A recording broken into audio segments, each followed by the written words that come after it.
قصه یه بار که تو دریا مونده بودی و تعریف میکنی چی شده بود؟ مامانم ته دریا بود، یکم وسط بود.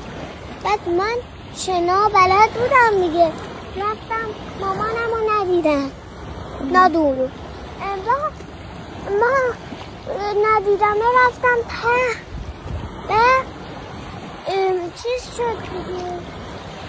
من رفتم ته یه دیدم 2 تا کوسه از جلو میاد، 2 تا.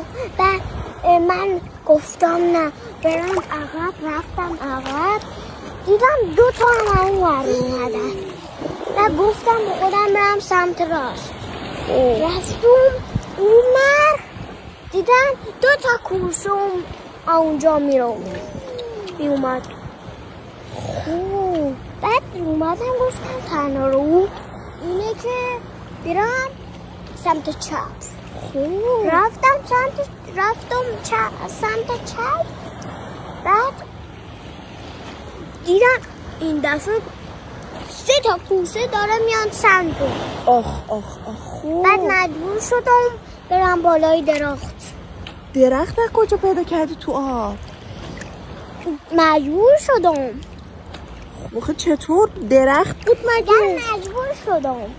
درخت چطوری؟ مجبور شدم برم بالای درخت.